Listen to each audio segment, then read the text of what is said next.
So this was probably your best one of the day in terms of path, but we can still see a little bit of the flip that we've been seeing today, just so you can see it here. So what's happening, we know that the club is coming from the inside, so it's coming from inside, moving outward, and we know that the face is inconsistent. Sometimes it's open, sometimes it's square, sometimes it's shut. We're going to look at a couple lines. We're going to draw one up the shaft at address. For right now, that's all we'll do.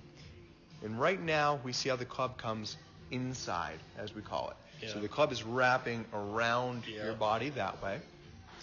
When we get to right about here, where your left arm is flat to the ground, we draw another line on the shaft, and that gives us what we call your slot. Okay. You've ever heard that term? I dropped it in the slot. That's what the slot is. It's the difference between the shaft and the dress and halfway back.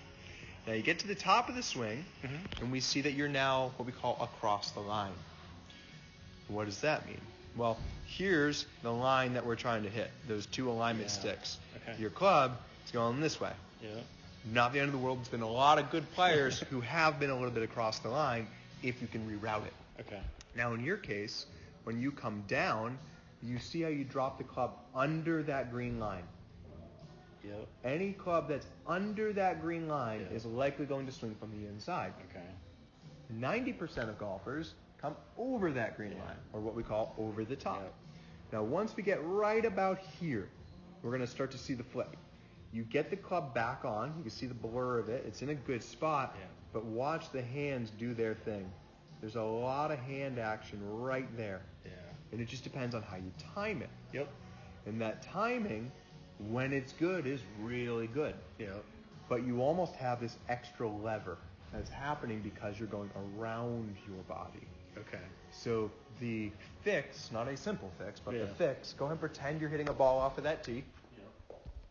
And what I would have you do is grab some alignment sticks or just something like this. And then we grab another alignment stick.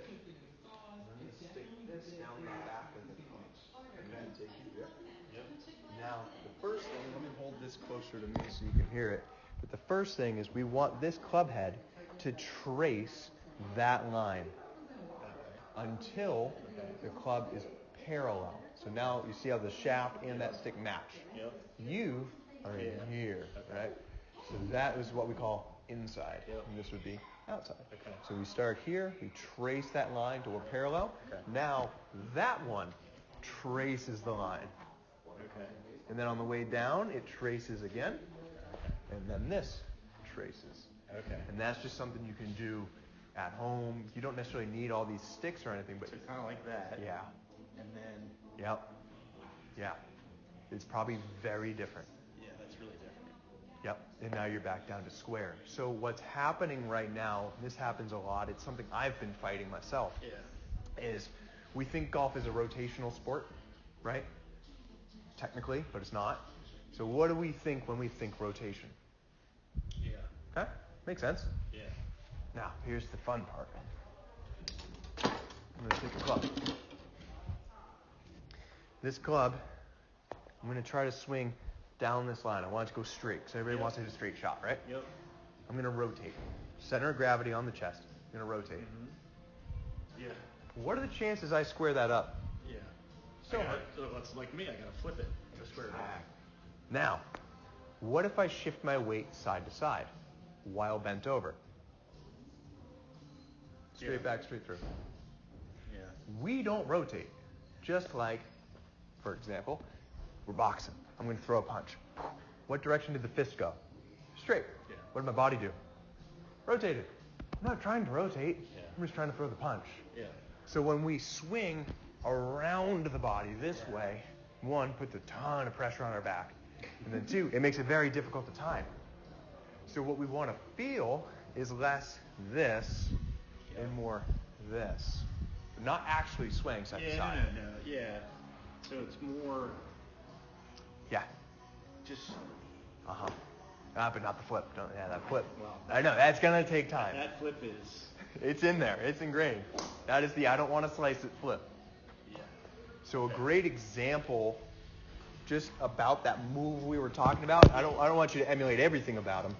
But Kyle Berkshire. You familiar with him? Cool. World line drive champ. holds the world record for fastest ball speed, 235.1 miles an hour. But his pre-routine, I think, is something good to emulate. Okay. Not everything, because remember, this is purely just a power swing, but that rock. Yeah. So we'll do it one more time. Notice how he's going this way. As he goes side to side, he's loading it up, and that's where his power comes from.